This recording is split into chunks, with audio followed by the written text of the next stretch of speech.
Kemudian yang kedua kita belajar tentang sosok Simon Petrus. Nah, sosok Simon Petrus ini menjadi penting dalam Injil Lukas. Karena di Injil Lukas, Tuhan Yesus banyak sekali berinteraksi dengan Simon Petrus. Mulai dari meminjam perahunya untuk berkhotbah, kemudian menyuruhnya bertolak ke tempat lebih dalam, begitu ya. Dan Simon Petrus juga lah yang mengatakan yang bertobat, begitu ya, Tuhan pergilah daripadaku karena aku ini seorang berdosa. Dan ini menarik kenapa? Karena dalam kisah Injil Lukas, Simon Petrus itu mengalami transformasi. Kalau kita lihat dalam ayat kelima, Simon masih menyebut Yesus sebagai guru. Guru telah sepanjang malam dan seterusnya. Tapi ketika peristiwa kemudian mujizat penangkapan ikan itu, mereka mendapat banyak sekali ikan, kemudian Simon Petrus berubah gelar ketika menyebut Yesus. Dia disebut Tuhan atau Kyrie, Tuhan. Maka di saat itu juga dia menyadari kekudusan Kristus, keilahian Tuhan, dan dia merasa aku tidak layak di sini. Maka pergilah daripadaku Tuhan, aku tidak layak karena aku ini seorang berdosa. Dan itu menunjukkan kerendahan hati dari Santo Petrus. Padahal dia dalam kondisi sangat diberkati. Kata Yesus kepada Simon, janganlah takut, mulai dari sekarang engkau akan menjadi penjala manusia.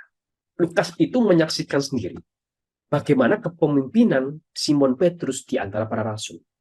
Dan kepemimpinan ini itu diperjelas lagi dalam Injil Matius nantinya. Bahwa di atas alas batu karang ini, aku membangun jemaatku, aku membangun gerejaku yang tidak dapat dikalahkan sekalipun oleh maut.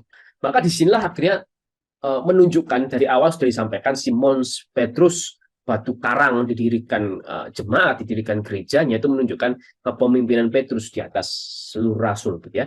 Menjadikan Simon Petrus sebagai pemimpin kepala seluruh gereja. Dan saat itu Simon Petrus wafat di Roma sebagai uskup Roma, dan mereka yang menjabat sebagai pengganti uskup Roma itu tetap menjadi kepala seluruh gereja.